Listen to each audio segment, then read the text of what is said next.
Good evening. It is Saturday Night Live on Sunday. Yes, indeed. It's all gone a little bit peaked on, but we have given it a cracking go at getting a superb panel together once again. It's been a fortnight. We went a bit wrong last week. Everybody fell asleep, especially me. So it didn't quite happen, but we just means we've got a whole plethora of things to catch up with, and that's exactly what we are going to do tonight. There's no Dan helping us out today. He managed to contract COVID, so he's currently lying up in bed. No such problems for Andrew Wall, who also got COVID, but is soldiering on here in a brilliant fashion. How are you doing down there, Andrew? You feeling okay?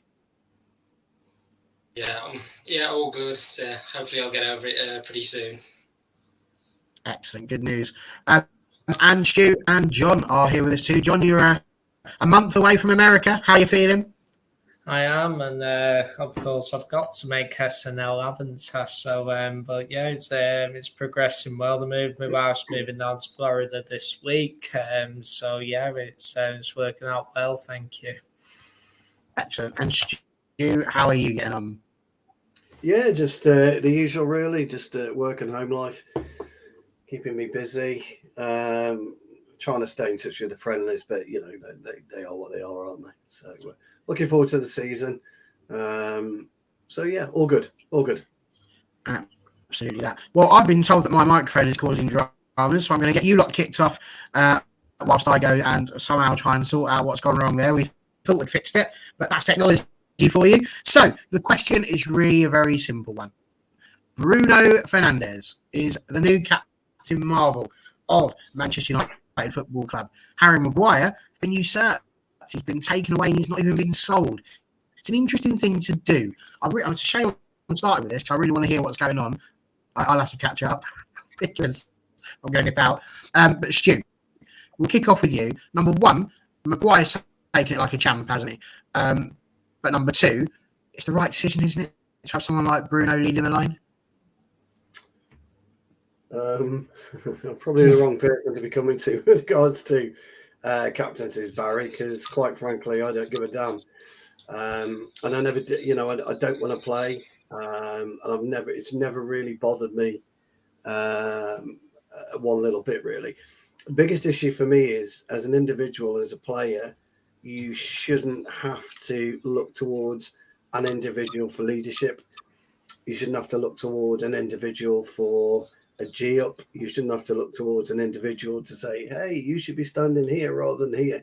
You should know all that, and you should be equally as vocal and as aggressive as the skipper. Look, I understand that every team needs a leader, but you want to be looking around. You want to be looking in front of you, to the side of you, behind you, to the right of you, and you want a similar type of personality as you. Somebody who's going to kick the living shit out of the opposition, scream at you when you're out of possession, you scream at them, take it, etc., etc., etc. So a lot of people won't agree with me. They think a captain is important. I think it's more of a symbol than anything. Certainly when I was growing up, I guess it held a lot more importance back then. In fact, most players who were captains were supposedly the best player within the team. If you look at Italy have the oldest player in the team as a captain, so it doesn't necessarily have the same effect, I don't think, that it used to have. Would Bruno be the right choice? Yeah, I guess he would be, for all intents and purposes. Did Maguire take it as a champ? Who knows? He could have kicked off big time behind the scenes, and we won't know. As I say, I'm probably the wrong person to do it because I just never ever paid attention to my skipper, and I've started playing again, and I still pay no attention to him either. I just concentrate on my segments, my area, and make sure that I'm doing the very, very best for the team. So, yeah, probably not what you guys want to hear. That's just me. Said my take on it. Well, I think, Bruno was like when Maguire wasn't playing last season. Well, on the pitch, it was Bruno that was leading the captaincy. So, but I think now he's been made permanent captain, I think he'll be one of the greats. But displays so many great qualities to be a captain. I mean, he loves United. He's a natural born leader. He's obviously got the respect of all of his teammates, hopefully including Maguire as well, even though he's been stripped of the captaincy. But I think one thing maybe he might need to cut out of his game maybe sometimes is persistent moaning. Sometimes he's choosing when to fight a battle. Even like yesterday, I think Ten Hag was having a go. So I think it was the assistant or the referee, and Bruno went over to Ten Hag and just said, "Just don't get involved. Let's just move on from it." So I thought last season Bruno probably would have been in there with Ten Hag as well having a go. But I know to say that's if you saw sometimes the persistent moaning, he'd be one of the great captains. But for Maguire, obviously you can see his disappointment. He's saying it's not nice to lose the captaincy. You say when he came in, Ollie gave him the armband, so he led the club for about three seasons. So, but I just think Ten Hag made a telling point as well. So, and if Maguire does stay, taking that captaincy off him might, he can just focus on his game, being a great defender. So in some ways, it could work out in Harry Maguire's favour. Just at the moment, do I see him getting ahead of Varane and Martinez? Not at the moment, unless one of them gets injured. But I just think at the moment, Lindelof would be my choice to come in if Varane or Martinez, one of them, was injured. But like I say, Maguire's just said he'll give all he can for United. So hopefully he just does that and then say, and just helps Bruno as much as he can as well. So yeah, I'm happy that Bruno's been made captain. I think obviously I mean everything that Stu said, which I'm sure was absolutely amazing. I can't wait to watch it at the end of the show. But I mean, we think back to captains of old, the likes of Brian Robson, the likes of Roy Keane. It's that person you look to, isn't it, John, on the pitch, the one that's going to help drag the team forward at the moment where they're struggling. We all think about Roy Keane's goal in the semi-final of the Champions League, even though he knew he wasn't going to be playing. He hates being reminded about that because he says, "I'm just doing my job." What was you expecting me to do? How do you feel someone like Bruno Fernandez is going to do for the club in terms of being the captain on the pitch? And how do you feel for Harry Maguire? Because it's like Andrew said, it's not easy, is it, to be removed? No, and I do take Stu's point. Really, you ought to have 11 captains on the pitch, really. But I do think that it does make sense for Bruno, and I think obviously we know Maguire's had to cop a lot of stick and all that, and of course he's not our main starter in the team. And I think I was pleased it was him who came out with the statement saying we've agreed with the club that for me step back. And of course I'm disappointed, but I'm going to put the interest team first kind of thing, which I think it was the right thing to do. I can see why I suppose the captaincy doesn't matter as much these days. In the past it did. I mean, we all remember great captains' performances, like Roy Keane against Juventus 99, Robbo against Barcelona in 8. But, there are times where your captain is called upon to put in a performance which we'll remember for the ages kind of thing. Maybe less so in the modern day, but I do think in terms of like Bruno getting the captain, and see, again, he's Mr. Dependable. He plays virtually every game, so it makes sense having a player who'll play most games rather than changing it from game to game, depending on whether a player plays or not. And I think also, I read this week that I think Bruno speaks 4 languages, I think. Obviously, Portuguese, English, Spanish, and I think it was either French or German. I can't remember, but basically, when you think of our team, it's like there's different languages, different cultures, and all that. And if Bruno can speak to all different parts of the dress, and so I do think the captaincy is important to some degree, and that's why I think that he's the right person for the job. And I think he has led pretty well last season overall.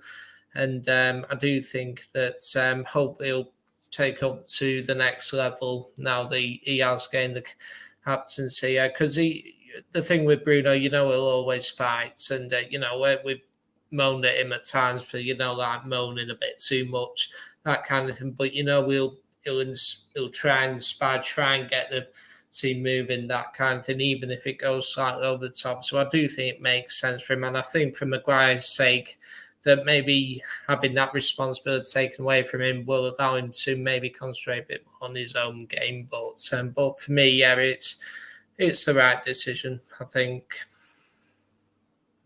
Does anyone else agree with me that it's a bit of a laugh that we are sitting there talking about removing a captaincy in order to allow someone to concentrate on the game?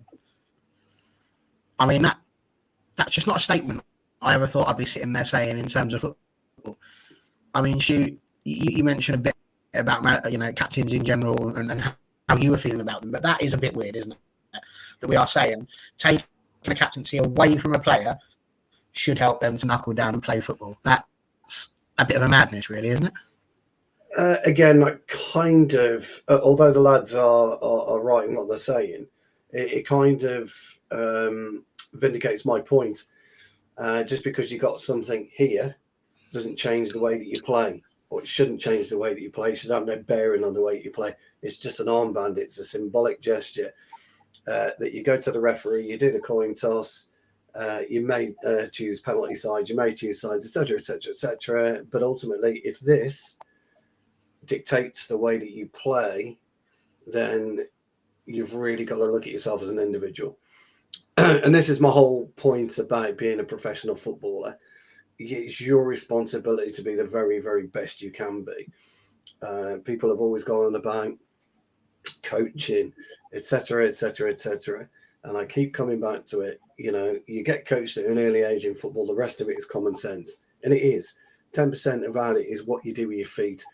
90% of football is what you can see. It's your ears, your eyes, your brain, your vocals.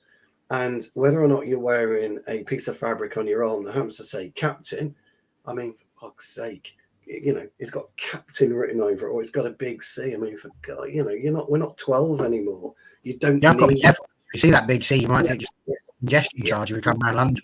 Yeah, you don't need that. You don't need captain written on your arm. Just have an armband. You don't need captain. You don't need a big C.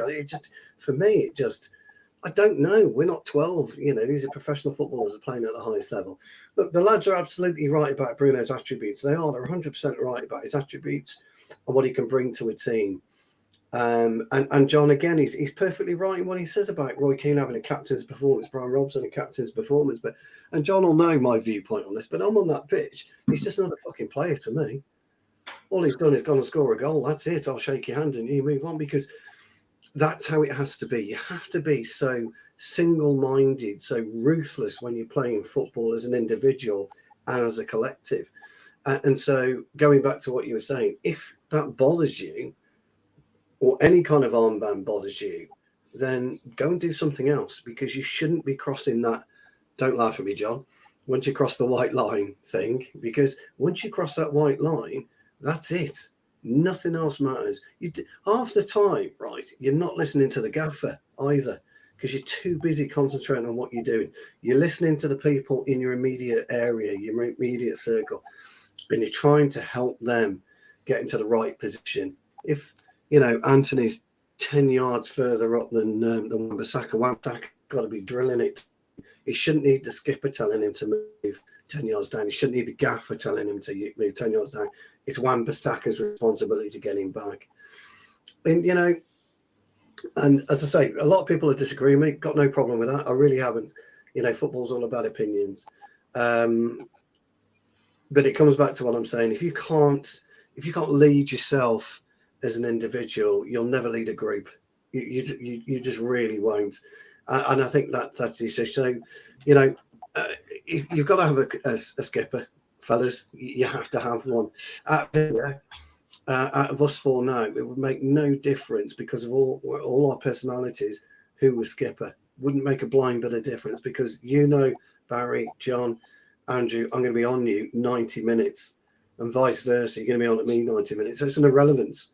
Who's good news is I was playing football with you, so I'd just take my hearing aids out, and then it wouldn't matter. You could shout at me as much as you like. No, but the point being, it just doesn't matter, because you could bollock me for 90 minutes, but and 90 minutes on that pitch is where you should be bollocking me, and then we move on. We talk about it in the changing room and the dressing room, and that's how it's always been for me. So, look, as I say, I've got no issues with people's viewpoints on skippers. I am of the minority. I get that. I really am of the minority. I understand that, but it's just the way that I approach football. Yeah, no problems. Dan's back. He's put here. Even on his deathbed, he's here to defend Maguire.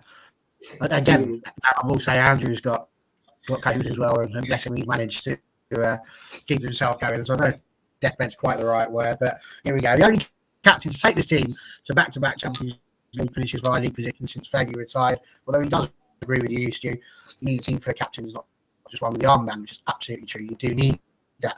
But Andrew, talk to me a little bit just about Harry Maguire, because in his Twitter post he puts out there, I had to double take because his second paragraph said, I wanted to say a massive thank you to the Manchester United fans for all their brilliant support whilst I've been wearing the armband. And that's probably about 75 people, from what I can tell. But Twitter in general has been a cesspit when it comes to talking about Harry Maguire.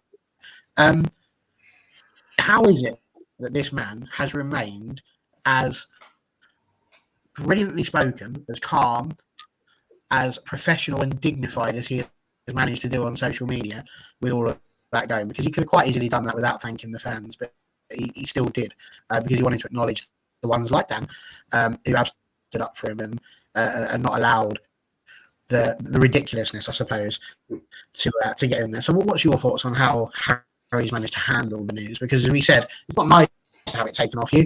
It's probably the right thing based on how everything's going. But I don't know. How do you feel?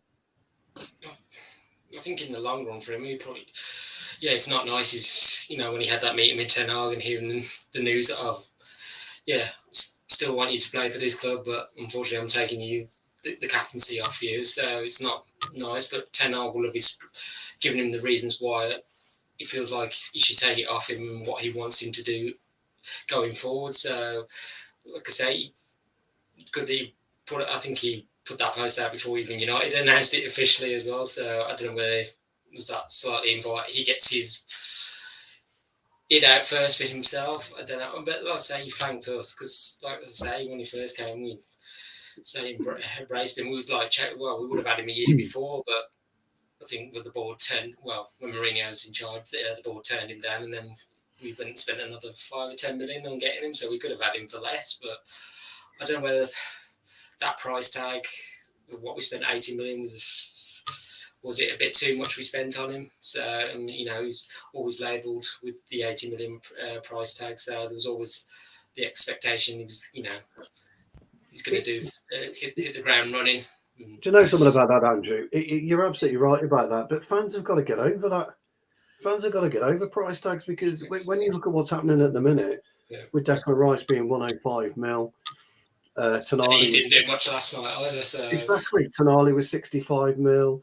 Mbappe's going to go for 8 mil a week, isn't he, if he goes to Saudi Arabia? You've got to, you can't now look at money anymore in the game because it's just atrocious and ludicrous anyway. So I think your point's right. I think your point is really, really valid, that stupidity has overtaken common sense in football in terms of, it cost 80 million. It was never worth 80 million quid.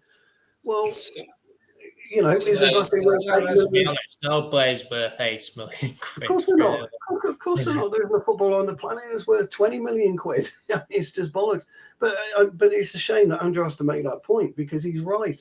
There are some people within the fan base, he's got 8, so he should be this, he should be that. I think that's why he's been so much of a target, is because of the 8 million tag. Plus, he got the captaincy within 6 months being at the club, didn't he? Because Ashley Young buggered off to Inter Milan, didn't he? So, and at that point, there were no obvious people to take over the armband, so that's why Ollie gave it to him. So, and they said, another reason why people like it, I don't get people saying make out of his appearance or his slow turn and all that. With hindsight, possibly wasn't the best decision to give the captaincy when he got it, because it was only 6 months. If you had a year or two to bed him, it might have been a bit different, maybe. But I think because when things go bad, it's like you have to pick on one person, or some people have to, and I think that's why it perhaps hasn't helped him at times. But, hopefully now that he's been relinquished off that, he can, he'll hopefully tame some of the abuse he gets, hopefully. And also on Maguire, it's just when he's made a mistake, it's been heightened that much as well. It's like, it comes with being a Manchester United player, everything gets heightened to the nth degree. So it's like you're going to be scrutinised left, right, and centre. So obviously said, like I say, his first season he was really good under us, and say I think the second season I think just wasn't as quite as good. But I think what happened to him pre-season, that incident abroad, so I don't know whether that had a slight effect on him. But I'm saying some of his defensive weakness was starting to show as well. And also when Ronaldo came back as well, it was like, who was going to get, now Ronaldo's coming back, who's going to get the captaincy? But Maguire, kept it. But it's just like, there's like that tug of war that's being reported, if there was an actual tug of war.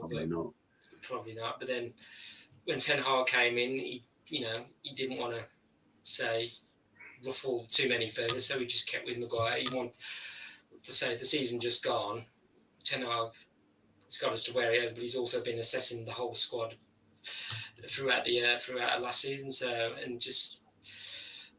And it's obviously he's had his first choice pairing of Varane and Martinez ahead of Maguire, and say Maguire can still do a job as a squad member if he wants to stay. Say he's still got value for this club, I believe. So even under Fergie, when there's squad members who weren't getting games, week in, week out, but they come in and literally do a job. So, showing Fergie, look, you can count on me to step up any time, whether it's, it's an appearance here or whether you're going to keep me in the first team long term as well. So, but yeah, it's not nice that he's lost it, but like I say, we've got to move on from that and say Bruno's the captain now. So just, go ahead into the new season looking forward. Fair play. Well, I think we have certainly done Harry Maguire to absolute death. So I think we're going to move on from Mr. Maguire. And instead, I'm hoping the audio is better. If it's not, I can only apologise. I'm doing the best with what I can right now. Is it all right? Yeah, you're much better now, mate. Yeah. Smashing, because I've pushed about 7 buttons to see what I can do. So I have no idea what any of them do. But there we go. It's worked. I want to talk about this. I want to talk about the City fan in the chat. Good to have you, mate. Nice to have you, pal. Was that just Simon? Simon's a City fan. Nice to have you, mate. Yes, good old Simon, and he's always speaking quite nicely. He does, yeah. There we go. If you're ever United, I'd love to see him at City. Don't blame you. But you quite like a ball manager now, don't you, over there in City? I think that's what it's all about. Bald is best. We've heard that.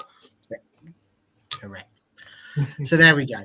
Onana, that's what I wanted to talk about because we signed him. He's here. He's arrived after much fanfare. We've spoken a lot about the goalkeepers, so I don't anticipate this being a particularly long section. But I did just want to ask your thoughts, really. Are we happy now that the deal's across the line? How do we feel about the signing of Onana? And is that something that we feel is going to benefit the team? John, we'll start with you. John, okay. Yes. No, I think it's... I've been calling for a new goalkeeper for a good while now. Obviously, huge respect to De Gea for the job he did at the club. I did think it was time for him to move on. As for Onana, sure we'll see things which we've never seen before from a goalkeeper. No, I'm joking. But no, I think he's clearly one of the best keepers, I think, going. And what was interesting was that he didn't. When there was talk about new goalkeepers, particularly towards the end of the season, no one really was mentioned until that Champions League final, whether it was mainly like Costa or what's his name at Brentford and that, so it did come a bit late today. Having said that, though, he's obviously worked with Ten Hag before, and I think there's a common theme that Ten Hag is going for players who he's either worked with before we've seen in the Dutch league. I think Casemiro's the only one he had nothing to do with Dutch football previously. So that's the only signing he's done where there's been no history really. Obviously, Mount played for that Dutch team, and Ten Hag's admired him for a long time. I think Onana. Apparently, they did have a bust up at Ajax, which meant that he didn't sign a new contract. He ended up going to Inter Milan on a free. So it is interesting. He looks like a fiery character, Onana, but I do think judging by the interviews I've seen of him, he does have that self-belief that you need as a goalkeeper. Obviously, the way he plays will be completely different to the way that De Gea played for us. And for me, I'll be interested to see. He'll probably make the odd mistake early on, and then I think we not to excuse any mistakes, but it's important that we don't turn on him if he makes a couple of mistakes in the first 5 or 6 games or something. So for me, it will be different way we play. You can see in pre-season there's an evolution in terms of like what we are playing. Obviously, Onana hasn't played yet, but I think in general that Onana will probably play with a much higher line. It'll be interesting to see, like we mentioned Maguire before, having a sweeper keeper might be more beneficial for him, perhaps. And I do look forward to seeing him. So I've not seen much of him, to be honest, but I do think he is perhaps an improvement, and I think it'll progress us to the next level, hopefully. I mean, fair points. I mean, Stu, Titus put here for the massive United fans in Africa, especially Nigeria and Cameroon. It's massive for us to see Onana on a Red Devil shirt, which I entirely agree with. But what I want to ask you, Stu, because this is a sort of question I feel like you're going to be able to answer me, is how has Manchester United, who've just finished, third in the league, sort of scraped into the Champions League, for want of a better term, not been in there for a while, how have we managed to get a player who played in the Champions League final? How is it that they've let their goalkeeper go and they've made it to the Champions League final? What sort of witchcraft and wizardry has been played around here for us to be able to do that? Because that's a hell of a signing, isn't it? Yeah, it is a good signing for us. I think I wouldn't say it's a game changer, by the way. I've been reading somewhere that he's going to be a game changer for us. It's worth pointing out, and Johnny Kay knows all of this. A ball-playing goalkeeper is no big thing. It's no big deal. I mean, René Higuita was doing that for Colombia back in the day. You had Ochoa does it for Mexico now. Campos did it for Mexico before. Barthez has done it for us. Alex Stepney used to roll the ball out for us and progress us from the back. So this type of thought process that this is all new isn't actually correct. However, I think we've got a comparable goalkeeper now to what City had between their posts and Ederson, and also what Liverpool had between their posts in Alisson. I think we've got a comparable type of goalkeeper, and I think he's probably up there with those two as being the 3 best goalkeepers in the Premier League. John made a good point about, well, we didn't see it coming. And I like that. I like the fact that we didn't see it coming. And I don't think it was based off the Champions League final. I actually think there's been correspondence between Ten Hag, between Onana over the last 6, maybe even 12 months since he got the United job, as to would there be a connection? Would you fancy a challenge that Manchester United brings? And we all know we're a challenge at the moment in terms of, can you rekindle the ferocity that was Manchester United through the 90s and the early 2000s? Can you stand up to that particular challenge? And people have said that Manchester United doesn't have that pull anymore. Well, absolutely, it does. We do have this pull. Manchester United, irrespective of where we are in the league, you're playing for the biggest and the greatest club in world football. Only Real Madrid come a tiny bit close to us, but they're still number 2 on the league. We are by far the greatest club. And I think to have that honour of wearing, I was going to say the number 1, but the number 24 then, to stand between the posts at Manchester United week in and week out, it has weighed very, very heavy on some absolute wonderful goalkeepers. So I go back to what I was saying, that, that people are saying, you've got to have a ball playing goal. It's rubbish. You've seen it for years and years and years. And I keep talking about how people think that certain managers, whereas De Jong then, Stu, good point. Yeah, good point. I don't, Jennifer, I'm not really sure we know what actually was going on with De Jong. I'm not 100% sure on that. I don't know. I haven't really got the answers for you on that one. But just going back to what I was saying, in terms of revolutionising football or modernising football, you can only do so much with the circumference of the pitch that you've got, the distance in between the 2 goals, and the amount of players on the pitch. So nothing's changed. Nothing's ever revolutionary. It's just a new interpretation of something that was produced back in the 70s, the 60s, and the 50s. So, yeah, Jennifer, I don't know about De Jong, if I'm being honest. It's a difficult one for me to answer. I don't think we'll ever know the true story of that until Ten Hag tells us or Frankie De Jong tells us. Is he a loss to us? No, because we never had him. Would he have been a big gain to us? I don't know. It'll be interesting to see. But you're right, Jennifer. I don't know. But anyway, that's my opinion on Onana. I'm very happy, by the way, that we've got a goalkeeper of that, because he will cut the yardage between our centre halves and the distance between the goal. And I think you would see a different Maguire with Onana playing in goal. He's not looking over his shoulder all the time, because if he is, he's not seeing a huge gap. He's seeing a big, strong goalkeeper where he needs him to be. So you could actually see a different Maguire. Unless, of course, he's looked over his shoulder and Onana happens to be on the halfway line trying to clear the ball, and then he just actually got the goal. There might be a point where he's looking over the shoulder. He's at the other end of the pitch. That's what I mean. Yeah. Look, that could be a laugh. I'm quite looking forward to it. I like the energy. I like the idea. Could be the case, but what you're going to see, and this is where Simon will probably be able to clear this up for us. I think Guardiola was quite vocal, wasn't he, just before the Champions League final? He wasn't too bothered about Inter Milan as a team, but he was worried about what Onana could do to get Inter Milan moving forward. And it proved right. He was by far the best player on the pitch, wasn't he?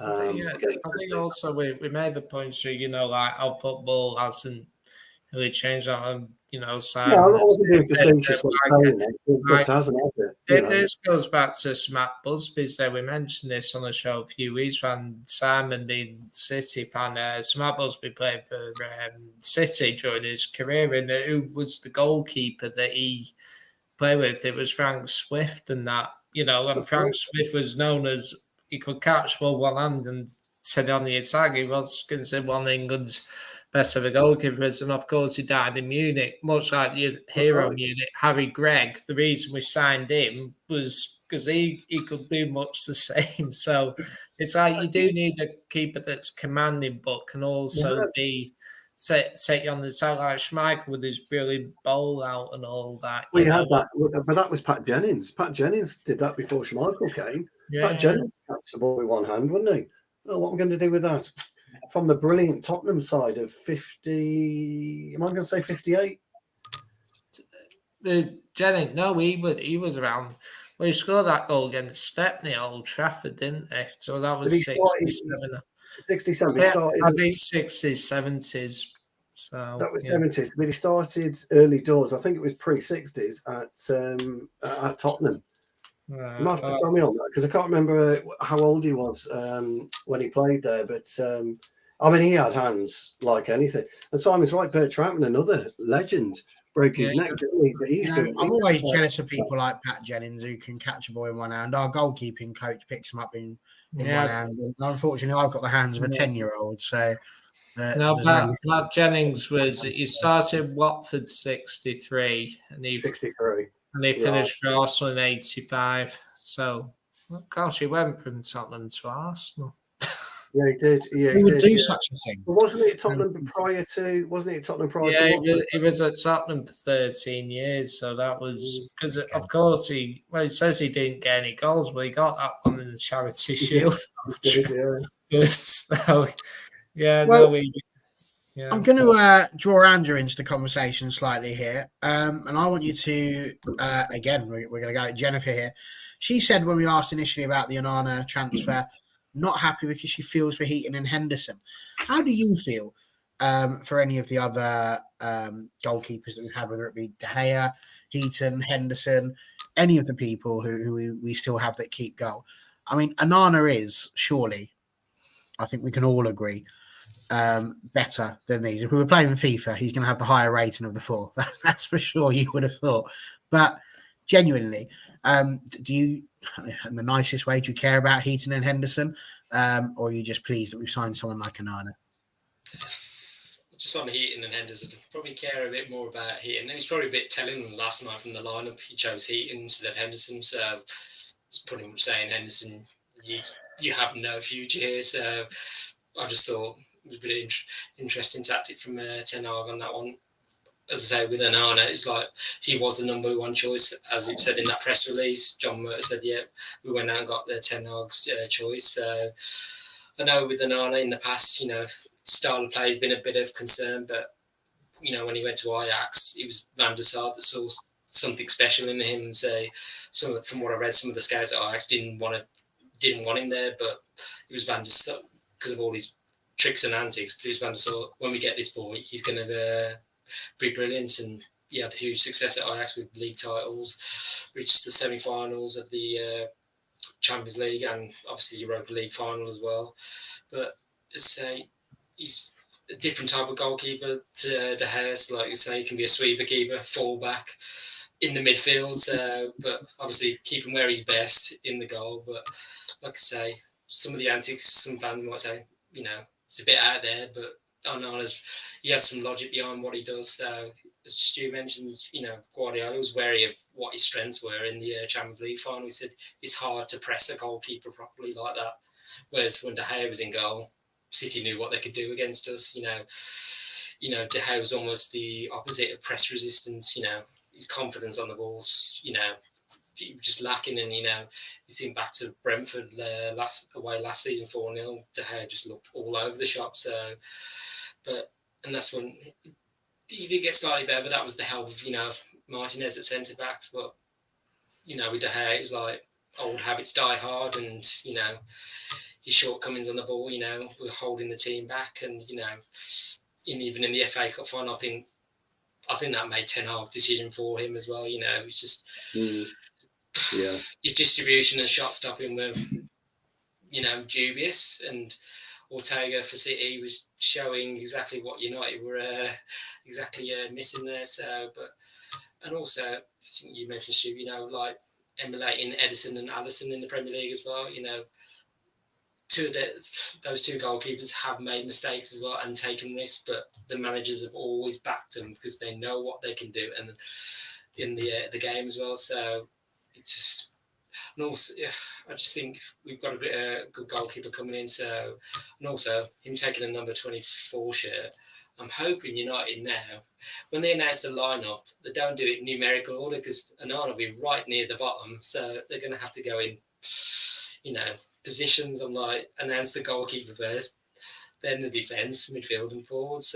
But whether United will heed that, I don't know. So it's going to look a bit weird if they do the same thing in numerical order and announcing the lineups. But hopefully they go back to just announcing by positions. But yeah, a good signing. So hopefully maybe one or two more transfers following as well. I can tell you we have that problem with FA full time as well, Andrew, because they don't do that by position. They do that on the squad list, literally by alphabetical order of the name. So trying to find a goalkeeper if you don't know who they are, well, it's like trying to find a needle in a haystack. So it can be a bit of a nightmare. And he's sent it to Sherlock Holmes sometimes to work out what's going on. Right. Listen, that's Onana out of the way. We've spoken about him. Welcome to the club, young man. We've spoken about Bruno. He's the captain. Listen, it's time to get the bubbly out, kids. Don't worry, it's just a miniature one. It's a Barry-sized wine bottle. This will be normal size to most people, but we've got to get it out. And why are we getting it out? Come on, tell me. Why have I got the bubbly out, John? We beat Arsenal 2-0.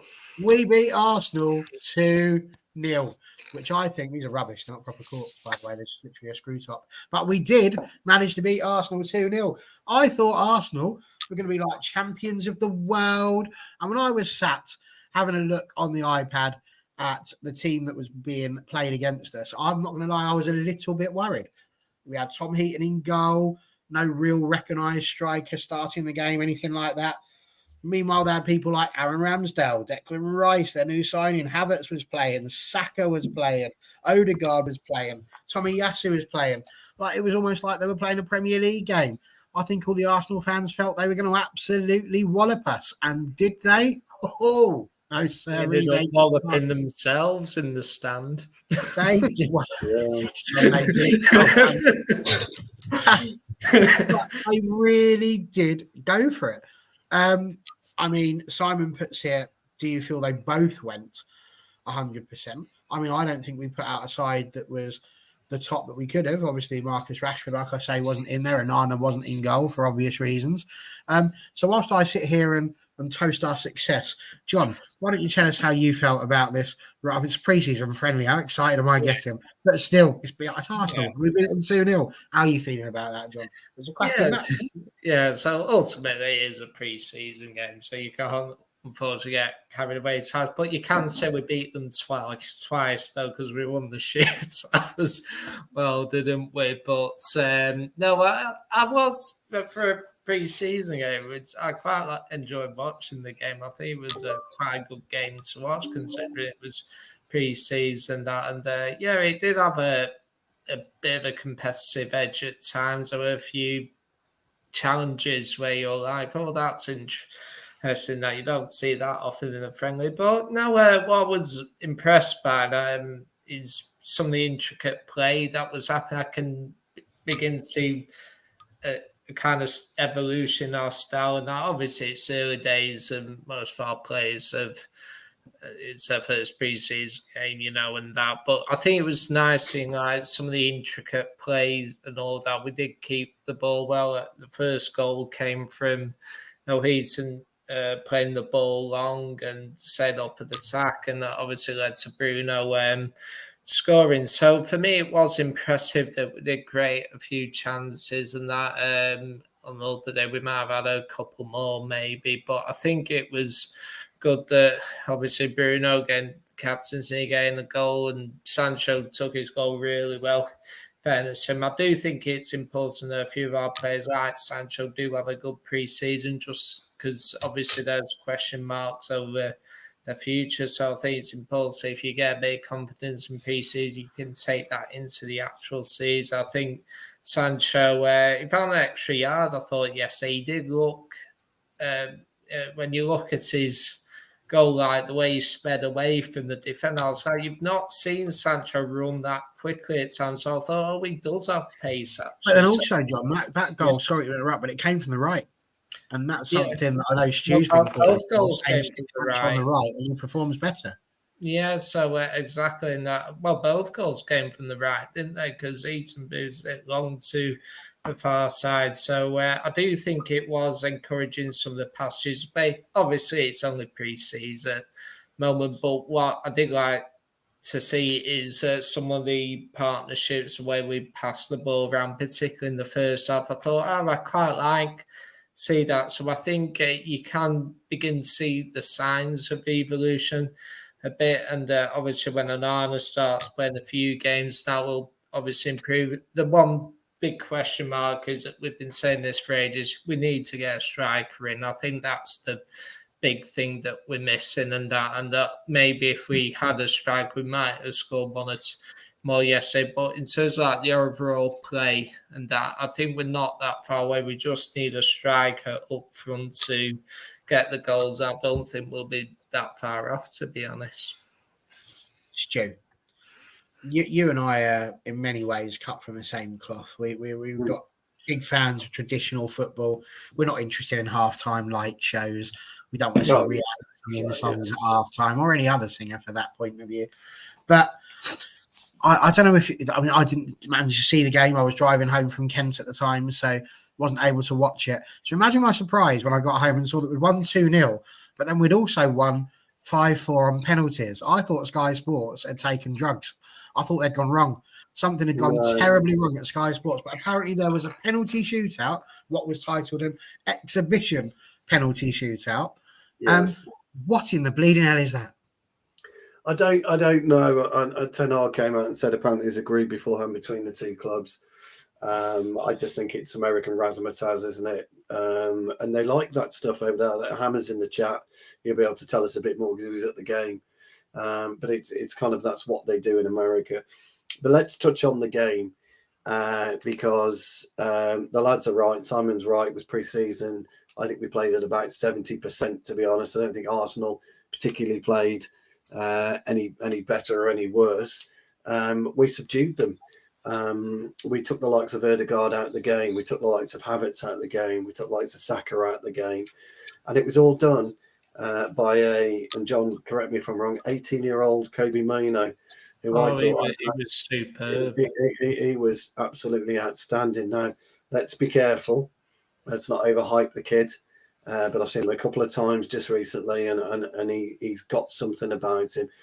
What he does, which the likes of Declan Rice couldn't get to grips with, he understands football.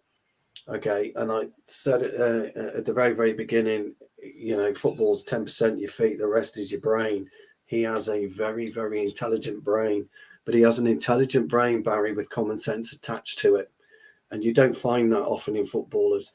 You find intelligence, i.e. they can pick a pass lovely, they can, they know when to run with the ball, they know when to hold the ball, but he is exceptionally talented with his intelligence and common sense. What I mean by common sense is if he's got to hold the football and drop it off 2 yards, he will do that. He won't specifically look for a 40-yard pass.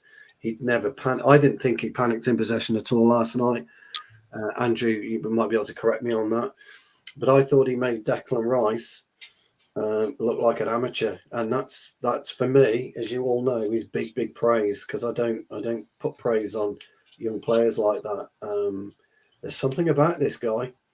There's something about this guy, and if we need to make sure that we look after this kid, because he could actually save us millions in the transfer market.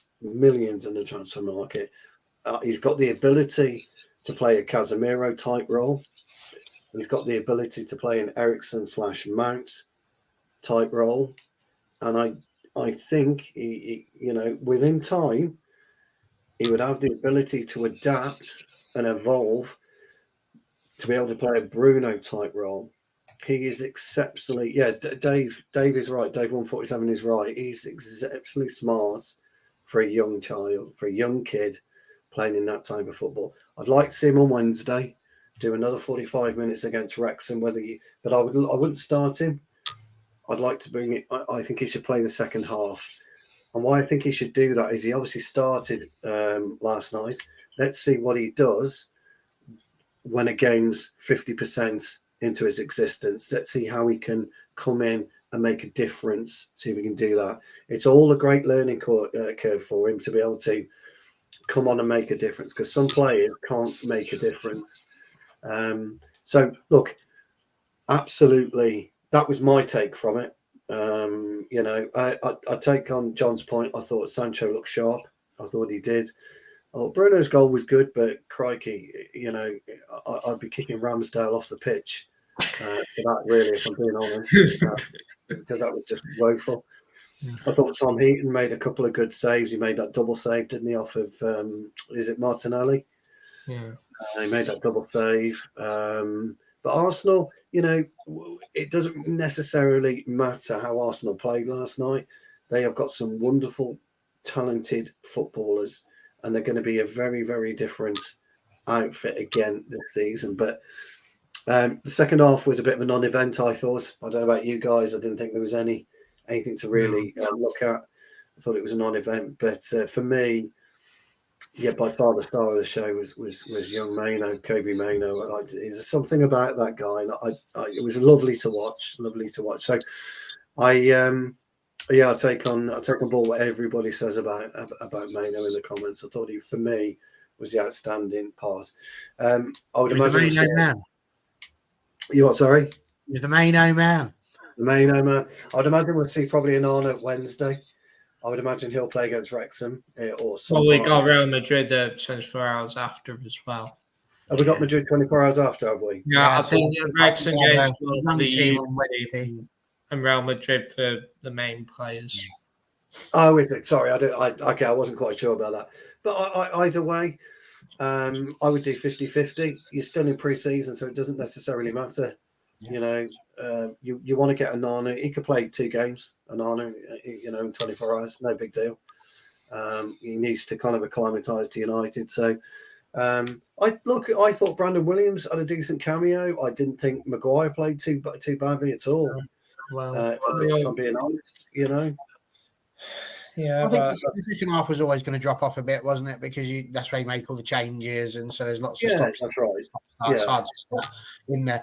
But Andrew, let's have another celebration, because as I was looking at the penalty scorers, I noticed that we scored all 5 of our penalties, which is highly unusual. It's not really, but Casemiro scored, Dalot scored, Rashford scored, then Christian Eriksen scored the winner. But I mean, I don't know how you feel, but I'm going to have another sip of my drink whilst I enjoy the fact that it was someone named Vieira who missed the penalty for Arsenal. It's like, I bet Keno was sitting there chuckling away whilst drinking his Guinness. Andrew, what did you make of the game? How did you feel it went? I'd say so far so good in the pre-season. 3 wins out of 3. So obviously you can't read too much into pre-season. I've never have done. So, but it's encouraging to see we're being on the winning side. I mean, and to beat a direct Premier League rival, and just sends a little bit of a statement to them as well. Ahead of the incoming season as well. So it's nice to get one over them. So just it's in that mindset, come because we play them in early September away at the Emirates. So just hope it's still in their minds then, so we can just go at the Emirates and get the 3 points there as well. I agree with Stu. Kobe Mano has just been one of the most impressive players during the pre-season. He's making a huge case to be in the first team, a bit like how Garnacho just burst on, into the first team last season. So literally played pretty well against Leeds and Lyon in the previous 2 games, and I mean he just absolutely looked natural in the position he was playing and just bossed Declan Rice. Thinking, Arsenal fans thinking, spent 105 million and. Yeah, we've not seen the best from Declan Rice just yet, but yeah, let's say in terms of the game, it was a bit feisty at times. Just reminded me of games of years gone by. It's like some of the tackles flying in. I think I saw online an Arsenal fan labeling us a disgrace. I was like, hang on a minute. If you're saying what we were doing was a disgrace, look at the tackle that was on Diallo. So we were giving it, you were giving it back as much as.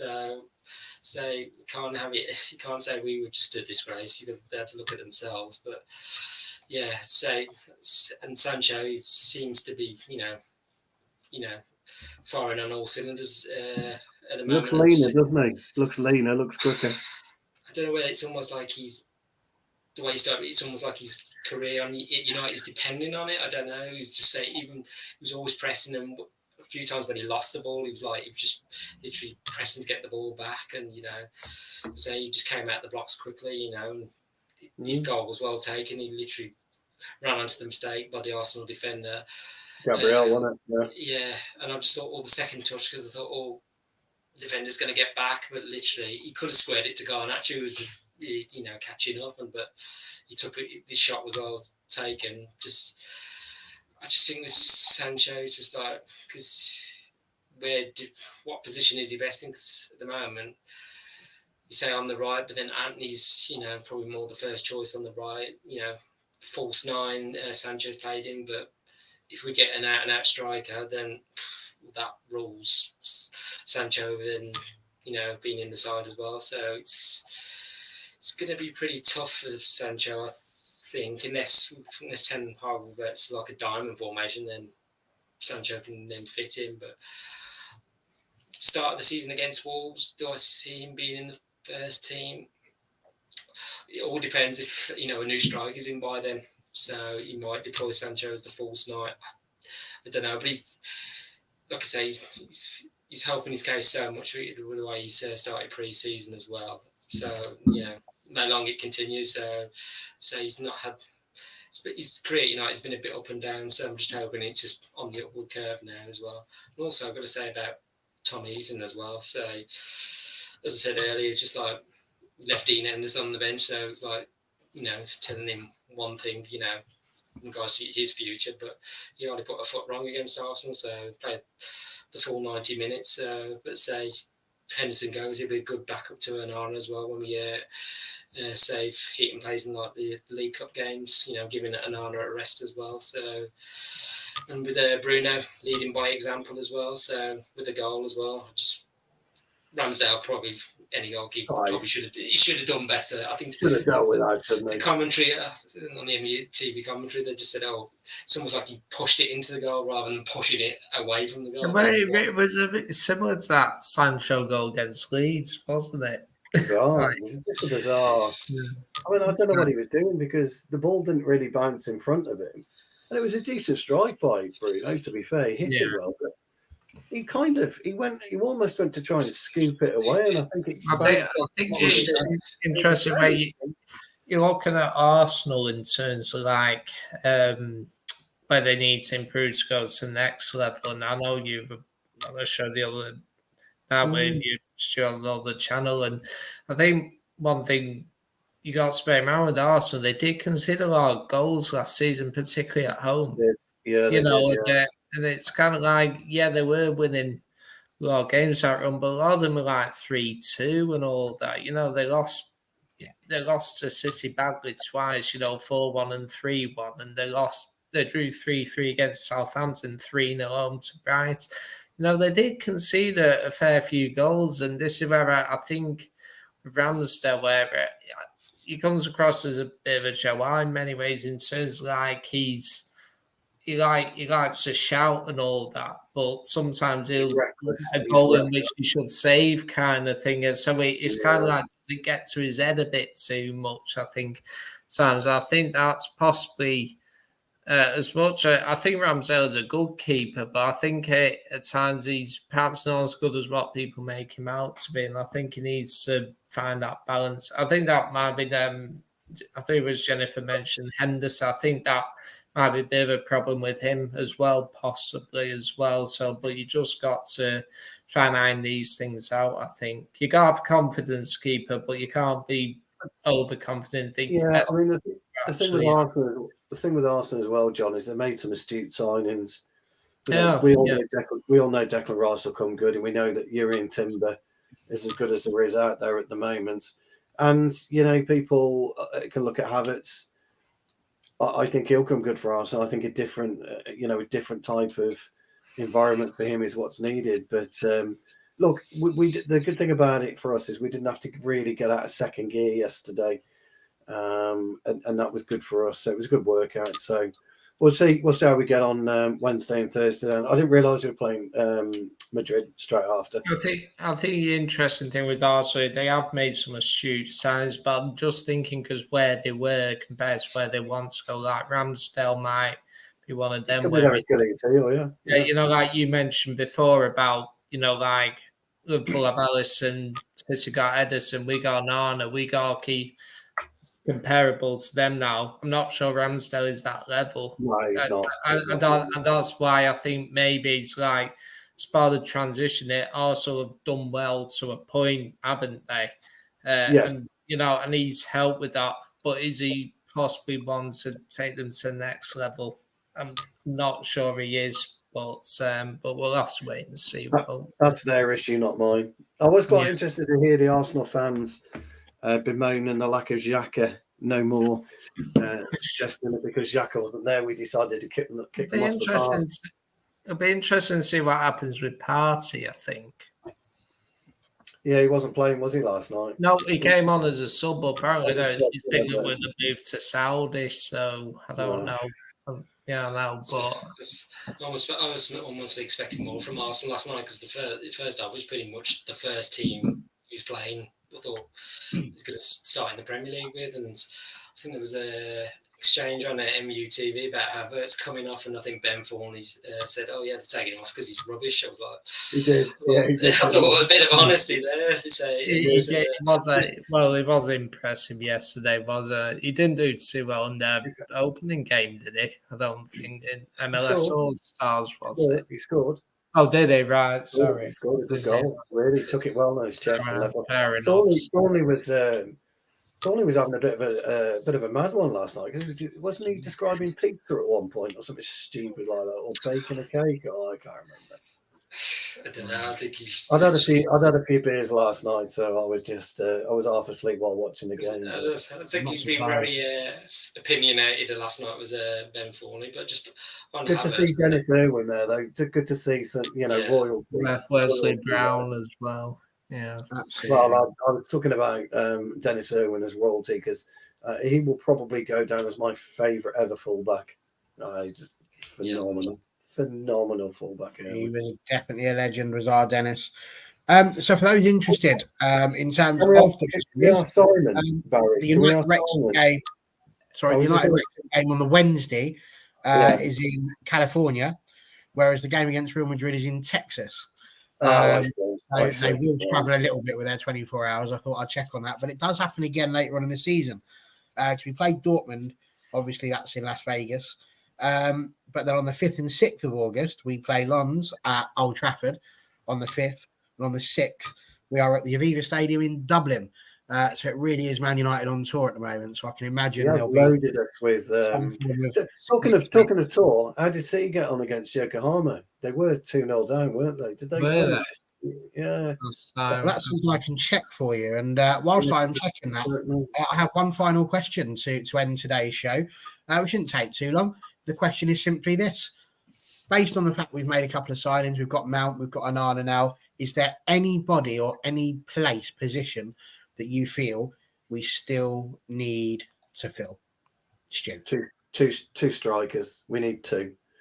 And I would be going and knocking on the Parasite's door and saying, as soon as Bayern Munich agree a deal with Tottenham on a price, get in there and steal Kane and get Højlund, because I know they want 60 million euros for him, and I think he'll be a phenomenal signing for us. Probably a couple of years too early for us, for him and for us. And I would say, go and get Kane and Højlund and spend that money we're going to need to spend. But there's no point approaching Tottenham until they agree to deal with Bayern. And Bayern realise this. I think Bayern know this. I think Bayern, that's why they're hesitating. I think they know as soon as they agree a deal, if they don't wrap that up, we're just going to go in and match it. And he's, and then for us, Harry Kane will have his choice. Either come to us and break the record next season, which he will do, because he'll score 35 goals with us at least, and or he goes to Bayern Munich and wins the Bundesliga. So, I can confirm City 1-5-3 in the end. I think 1-5-3 did. So they did their usual. So I'm sure Simon was quite impressed with that. Andrew, positions for you? Definitely a striker. Whether all led to believe Højlund is the preferred target from Atalanta. So he definitely, if he came to us, he'd turn into a world beater in the years to come. So in the past, we've relied on short-term solutions, and it's now time to invest and develop it. We need a long-term, rather than wait until it's too costly. Look at Omishen. He's out of our price range now, but if we wait on Højlund, he will be too. If we don't that now, I know United at the moment are determined not to overpay, which is right. We're not going to be held to ransom. When we come in, United taxes put on every player, but it seems like Højlund might be keen to come as well. So, but if he did, I sort of want to get another striker. So you don't want to. if Hoyland come in, there's going to be a lot of pressure on him just to deliver straight away. And I think there's a striker at Porto, Taremi. I just think he'd be, an experienced striker that come in, at that balance the United attack. And, when United are playing like 60 games a season, it could be a good option to have. And I mean, with Martial at the moment, he's injured. Right, he's injured, so I don't know what we're going to do. You're right, Andrew. I think you're right, Andrew, about getting Hoyland now. I think you're absolutely right, mate. I think if we don't pick him up this summer, you're looking at 30 million extra. I think you're absolutely right, mate. And I'm hoping after that one, at the moment, be willing to negotiate at a reasonable price, Well, he can almost force it, can't he? He could turn around and say, well, look, I'll defer all these wages, or, don't pay me what you owe me and I'll just go to United. And they could strike a deal somewhere along the line, but they can't dick about with him now. You're absolutely right, mate. 100%. You're right, mate. They can't dick about. They've got to get it done. John, over to you for your last little bit. You already mentioned that we need a striker. Is that what you're sticking with? Yeah, we definitely need we need two, as you mentioned, but I don't think we'll get two. I think we'll get the one which will be Hoyland, I bet. And I do think we also need perhaps a backup to Casemiro as well. I know we've been with Amrabat, haven't we? So I think it'd be good just get backup in case, Casemiro get suspended again or whatever. So I think having another defensive midfielder would be good as well. So, but for me, it has to be a striker. That's probably the one thing missing from the tour games so far, is that we should have really scored more, possibly. And I think if you have a striker, even Hoyland not to put any pressure on him, he might have already got a couple already, kind of thing, if we got him in. So, definitely a striker. Fair enough. Well, as you can see, we all decided to go for a whole different host of things to wear this evening. I was wearing my New York Mets baseball top because obviously it's an American tour, so I felt I'd put a little bit of America in there. Andrew's just stuck on his Man United hoodie because there he is, bless him, still trying to cover from COVID. Stu has picked the worst Manchester United top that was ever invented to wear. I'm not sure why. Can you tell us why you chose to wear that one, Stu? I felt a little bit nostalgic today, so I haven't got many shirts. I don't keep shirts, but I dug this one out, so I thought, why not? It was a lovely one to look at. I was really impressed when I bought it, but then when I felt it, I'm like, oh God, yeah, it's horrible. And of course, as we can see, Johnny K is dressed entirely in black, and the reason for that is to mourn Arsenal's title chances. What does that say on me? That's Man United. There you go. Very good. There we go. So that was what we chose to do. Listen, guys, it's been brilliant as ever. Saturday Night Live on Sunday is over. We are done. We've managed to talk about everything that has happened at United. We haven't mentioned the takeover once, which is flipping brilliant. Because I've got to be honest, I can't see that happening anytime soon at the rate it seems to be going at. You guys, absolutely awesome. Thank you, Stu. Thank you, Andrew, for crawling out of your bed and fulfilling your media duties with us. And thank you, John, as well. It's been a pleasure. Thank you all in the comments. Jennifer, especially Simon, the City fan. Thanks for popping along. Dad as well. For all of you, Titus, everyone who popped in, thank you so much. We love having you in there. It absolutely adds to the show. So thank you very much. We will be back next week on Saturday. And I know I've said this before, but that will be end of story where we do the Man United Greatest 11. That's happening. It's done. I'm putting it in. I'll probably tweet it out tomorrow. That's happening. So you've got 6 days from now to pick your team. We look forward to seeing you there. And keep your eyes out also on WFC, where we're talking about everything that's going on in the Women's World Cup. We'll see you soon.